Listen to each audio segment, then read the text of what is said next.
วงเวียงจันทร์ปาฐกถา2 วันประวัติศาสตร์ของศาสตร์พิธีปาฐกถาวันสถาปนาสาธารณรัฐประชาธิปไตยประชาชนลาวครบรอบ44 ปี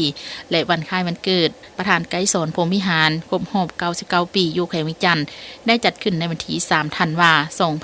2019โดยได้เริ่มจากการวางกระตาดอกไม้อยู่ที่อนุสรณ์สถานประธานไกรสอนพรหมวิหารและวางพวงมาลาอยู่อนุสาวรีย์หนักหบนิรนามของแขวง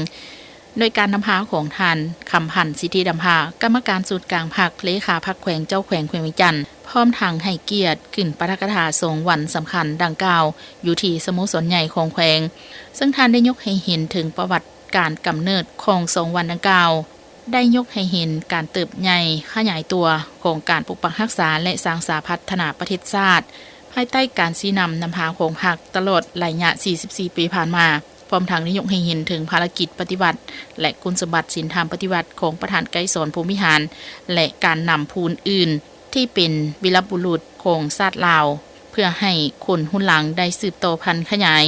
และรักษามูลเชื้อไว้ให้มั่นคงวันชาติที่2 ธันวาคมแมนได้มาจากการต่อสู้ที่ดุเดือดเด็ดเดี่ยวเหนียวแน่นเต็มไปด้วยความเสียสละของพี่น้องประชาชนลาวบดาเผาภายใต้การนำพาของพรรคประชาชนปฏิวัติลาวซึ่งได้แบ่งออกเป็นหลายบาทเลี้ยวของประวัติศาสตร์คือการต่อสู้ของประชาชนภายใต้การนำพาของพรรคคอมมิวนิสต์อินโดจีนการต่อสู้ลัทธิลาเมืองขึ้นแบบใหม่ภายใต้การนำพาของพรรคประชาชนปฏิวัติลาวและการต่อสู้รอบด้านเพื่อยึดอำนาจทั่วประเทศกลางปี 1975 พรรคได้วาง3 บาทคอนยุทธศาสตร์เพื่อยึดอำนาจบาทคอนที่1เมนใจกำลังปฏิวัติหนุนหนีบบาทคอนที่2เมนได้ปลุกระดมมหาชนลุกฮือขึ้นและบาทคอนที่3ได้ขนขวยกำลังประกบอาวุธของศัตรูมาหัวมือกับกำลังปฏิวัติกระบวนการลุกฮือขึ้นยึดอำนาจได้ระเบิดขึ้นอยู่ทุกแขวงทั่วประเทศและครั้งสุดท้าย